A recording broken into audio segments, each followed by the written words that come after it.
is Leo Tolstoy? Now, a little background, personal background here. Leo Tolstoy was one of the first I read when I started to enter into this whole new world of literature, and I just fell in love with Tolstoy's writing in so many ways. Um, but I noticed very quickly that others sort of had a love or hate relationship with Leo Tolstoy. That they either loved him or they just thought, how in the world could you like? And I started to sense that some of it was they felt that he's too morbid, or it's just depressing. Now, I don't know. Maybe that says something about my own personality. But but if I can make a little bit of a case here, and I'm going to give you the chance as well. I think listeners will discover that, well, if you press through, you might just discover that Tolstoy has a lot to say about love. Why is that the case? Hmm.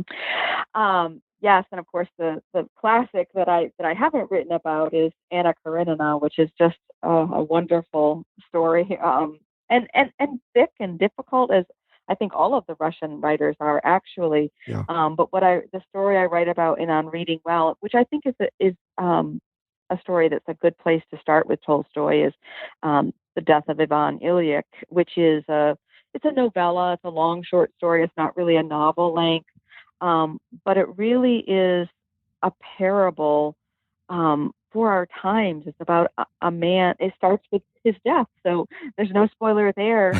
But then then looks back on how this man lived his life according to all of the sort of the wrong values, just sort of you know um, according to decorum and wanting to have the right home and the right job and the right wife and go to the right parties and have the right friends. Mm.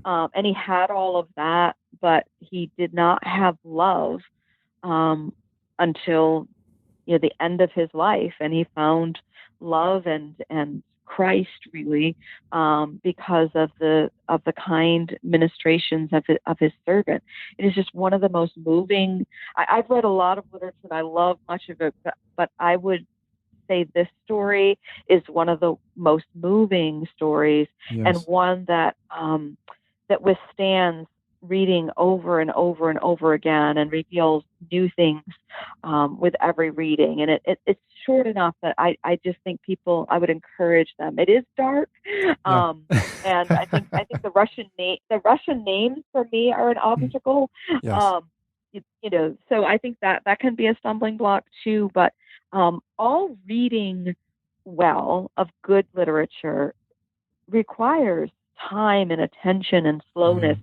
And in that way, it goes against everything that we do in most of our lives, even other kinds of reading. This is, the other kinds of reading we do on the internet or in newspapers or um, even sometimes academic journals, even though they might be, you know, complex reading, we're often just trying to get the information, as you mentioned, get to the point. But literature forms us in so many ways, including the fact that good literature forces us to slow down and be immersed in this world of words, because these words aren't just there to communicate directly. Literary words are like poetry. They are rich with layers and meaning, and they open up so many thoughts and ideas and, yes, aesthetic experience. So we need to read literature in a different way than what we're accustomed to reading most of our days, most of our lives.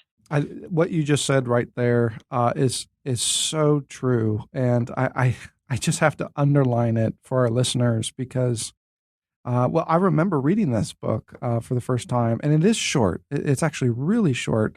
I remember riding on the tube when we lived in London, and picking it up at a little book hidden bookstore, and I had read Tolstoy before, but not this one. And as I sat down with it, you're right. It does take time, and there are some of these obstacles with some of the Russian authors in particular, but it's so worth it. And I found myself, just like you said, I found myself being really formed in so many new ways.